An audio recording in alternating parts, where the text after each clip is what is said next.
আমি আগেই বলেছি যে লাস্ট উইক অফ জানুয়ারি যদি সেটা অ্যাভেলেবল না পাই, মার্চ যদি এনওসি না পাই, 2-4 দিন এধার ওধার হতেই পারে। সেটা ফার্স্ট উইক অফ ফেব্রুয়ারির বাইরে যাবে না, কারণ পরে পরীক্ষা আছে, মাইক বাজানোর পারমিশন পাওয়া যাবে না। ফেব্রুয়ারিতেই পরীক্ষা আছে মাধ্যমিক, এটার জন্য আমরা আজকেই যাব অফিসিয়ালি, মাঠের ডেট এলে আপনাদের জানিয়ে দেবো। আপনার এই প্রচারের মূল এজেন্ডাটা কি হবে এখান থেকে দাঁড়িয়ে মানুষের কাছে? আপনার একটাই এজেন্ডা, বাংলার মানুষের সঠিকভাবে উন্নয়ন করা। চাকরি বিক্রি করা হয়েছে এই সরকারের নেতৃত্বে, দুর্নীতিতে ডুবে গেছে এই সরকার। মমতা বন্দ্যোপাধ্যায়কে একদিন বাংলার মানুষ 34 বছরের বাম সরকারকে হটিয়ে ভরসা করেছিল, সে সততার প্রতীক ভেবেছিল। আজকে তিনার যে ভেতরের যে তেনার যে উদ্দেশ্য, তিনি 3বার মুখ্যমন্ত্রী হয়েছে। সেই 1952 সাল থেকে যে নির্বাচন, প্রথম থেকে ওনার আগে 2000 বিধান রায় বলুন, ডক্টর সিদ্ধার্থ শঙ্কর রায় বলুন, জ্যোতিবাবু বলুন, আর বুদ্ধবাবু বলুন, তারপরে বাংলার প্রথম মহিলা মুখ্যমন্ত্রী। তার নেতৃত্বে কত রকম দুর্নীতি হয়েছে। আমাদের লজ্জা লাগে যে রাজ্যের ক্যাবিনেটের 2 জন সদস্য ইতিমধ্যে জেল খেটেছে, আরো একজন সদস্য আগামী দিনে জেল খাটবে, চন্দ্রনাথ সিনহা। ওয়েট করবে, সময়ের অপেক্ষা। বাকি ওই কালীঘাটের কাকু থেকে শুরু করে সুবীরেশ ভট্টাচার্যর মতো শিক্ষাবিদ, আরো অনেক শান্তিময় সিনহা থেকে শুরু করে অনেক নাম আছে, যারা বাংলাতে আজকে তাদের নামে ইতিহাস তৈরি হবে, যে দুর্নীতিতে ইতিহাস করেছে মমতা ব্যানার্জির নেতৃত্বে। সেটা মানুষকে বলবো, মানুষ কোনটা শুনবে কোনটা শুনবে না, কোনটা গ্রাহ্য করবে কোনটা করবে না, সেটা তো মানুষের বিষয়। গণতান্ত্রিক দেশে তো এটাই হয়। মানুষ যদি মনে করে এদের ছুঁড়ে ফেলার দরকার, ছুঁড়ে ফেলবে। মানুষ যদি মনে করে যে আরো এদের চুরি করার জন্য আরেকবার সুযোগ দেবে, তাহলে দেবে। কিন্তু আমি বলবো যারা কতগুলা চুরি করেছে, 10 লক্ষ টার্গেট আমার, 10 লক্ষ। কোনো চমক দেখা যাবে, যেতে পারে কি? চমকের কি আছে? আমি তো ওপেন বলেছি, যারা মমতা ব্যানার্জিকে পরাস্ত করতে চায়, টিএমসি সরকারটাকে উৎখাত করতে চায়, তারা, আমার রাজনৈতিক মেন উদ্দেশ্য হচ্ছে মমতা ব্যানার্জিকে ক্ষমতাচ্যুত করা। আর বিজেপি সাম্প্রদায়িক দল গোটা দেশ চালাচ্ছে, এই বাংলার মানুষের সঙ্গে এরা কোনো কিছু করেনি। 14 বছর, 2014 থেকে আজকে প্রায় 12 বছর মোদিজির গভর্নমেন্ট চলছে। বিজেপির নেতারা এখানকার উন্নয়ন আটকায়, টাকা আটকায়, ওরা ডবল ইঞ্জিন চাই, সরকার চাই। তো বাংলার মানুষ আগামী দিনে তাদের কি জবাব দেয়, আর এই চোরের সরকারটার কি জবাব দেয়, এটা তো একবার সমাবেশের আগে জেলায় জেলায় কোনো ছোট সমাবেশ? হ্যাঁ, আমি তো অন্তত পক্ষে এই যে 20 দিন 22 দিন বাকি থাকবে, আজ 5 তারিখ, মালদা, কুচবিহার, উত্তর 24 পরগনা, হুগলি, হাওড়া, কয়েকটি জায়গায় প্রস্তুতি সভা করব। আপনাদের সমাবেশে আসাদুদ্দিন ওয়াইসি কি থাকবেন বা আইএসএফ এর কেউ থাকবেন? ওটার জন্য ব্রিগেডের ডায়াসের জন্য ওয়েট করতে হবে। ডায়াসে কে কে থাকবে আপনি ক্যামেরা লাগিয়ে রাখবেন, দেখতে পাবেন। ডায়মন্ড হারবারে কোনো সমাবেশ করার পরিকল্পনা? ক্ষমতায় আসবে, সেক্ষেত্রে কাকে ক্ষমতায় দেখতে চাইছেন? আমরা দল করেছি তো আমরা ক্ষমতায় আসার জন্য, আমাদেরকে একটা সুযোগ দেওয়ার জন্য।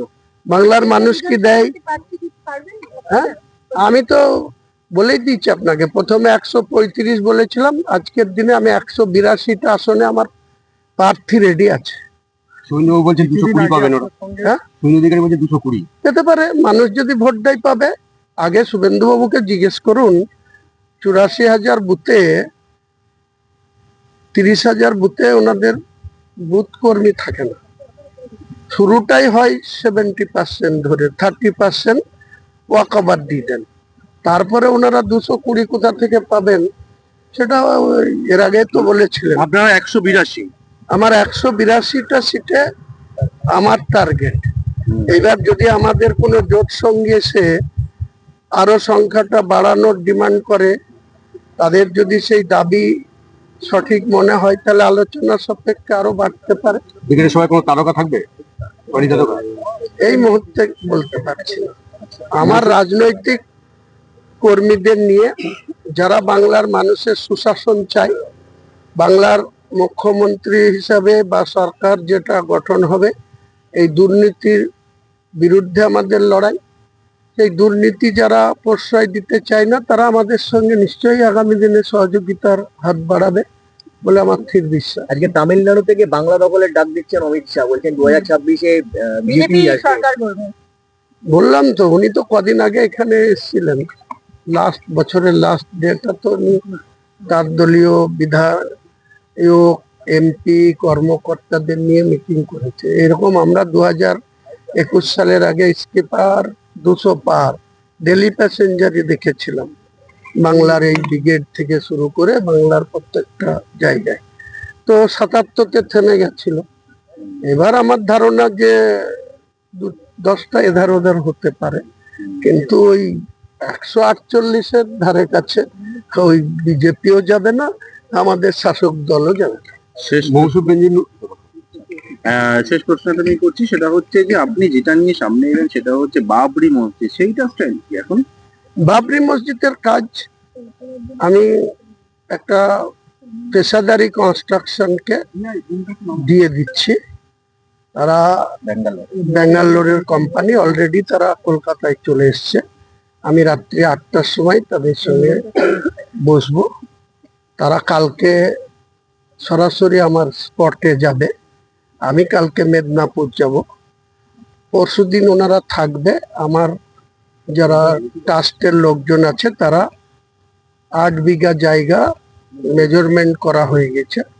কাল থেকে 15 জন আমিন, তারা চেন ফেলে মেজারমেন্ট করছে। টোটাল 30 বিঘি জায়গা রেডি। তার মধ্যে ফ্রন্টে NH এর থেকে 80 ফুট ছেড়ে যে মেন স্ট্রাকচার হবে, ইঞ্জিনিয়াররা যাবে, সয়েল টেস্ট করবে। ফেব্রুয়ারির 15 তারিখের আগে আনুষ্ঠানিকভাবে, এখানে কদিন আগে 7ই ডিসেম্বর গীতা পাঠ হয়েছে আপনারা জানেন এই মাঠে। তো আমি বলেছি ওই বাবরি মসজিদের যেখানে শুরু হবে কনস্ট্রাকশন, ওখানে 1 লক্ষ কোরআনের হাফেজ, মুফতি, মাওলানা, কারি তাদের নিয়ে কোরআন পাঠ হবে। তারপরের দিন থেকে আনুষ্ঠানিকভাবে বাবরি মসজিদের কাজ শুরু। তারিখটা 15ই ফেব্রুয়ারির মধ্যে বলছেন? 15ই ফেব্রুয়ারির আগে, 15ই ফেব্রুয়ারির পরে না।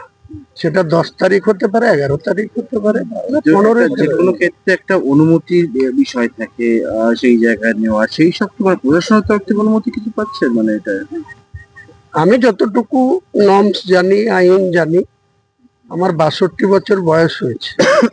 আমি নিজে হাতে অনেকগুলা বাড়ি করেছি।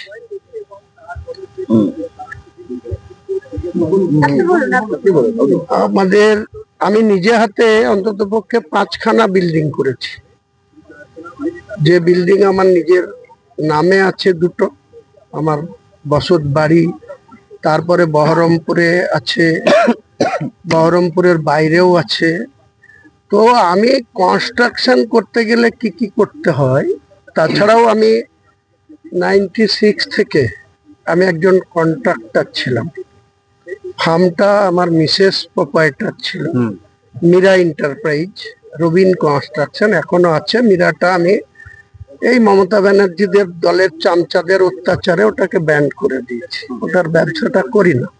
কারণ কাজ নিতে গেলে বামফ্রন্টের আমলে আমরা 96 থেকে 2011 যেসব কাজ করতাম তাতে সমস্যা হতো না, কেউ দাদাগিরিও করতো না, কাউকে অ্যাডভান্স ওয়ার্ক অর্ডার নেওয়ার জন্য পয়সাও দিতে হতো না, তখন ব্যবসাটা করেছি। আর 2018-তে লাস্ট কাজ করেছি 2,02,00,000। তাতে দেখা যাচ্ছে বিল করতে গিয়ে এদের চামচা অফিসারদের পয়সা, ওয়াক অর্ডার নিতে গিয়ে এদের পয়সা, তার জন্য ঘৃণায় ওই ফার্মটাকেই আজকে ঠান্ডা ঘরে পাঠিয়ে দিয়েছি আর ব্যবসাটা করি। দিকের থেকে কি স্লোগান দেবেন গোয়েন্দা? দিকের থেকে কি স্লোগান দেবেন? আপনার মূল বক্তব্য থাকবে। बीजेपी राजनीति করছে, बंगाल का माहौल खराब करने के लिए হুমায়ুন কবির ব্রিগেডের ময়দানে রয়েছেন আমরা দেখতে পাচ্ছি, এবং সেখানে হুমায়ুন जो है बीजेपी का आदमी है, ये बंगाल का माहौल खराब करने मांग रहा है। আমরা নরমাল कार्यकर्ता कलकत्ता पोर्ट কোনো পলিটিক্যাল পার্টি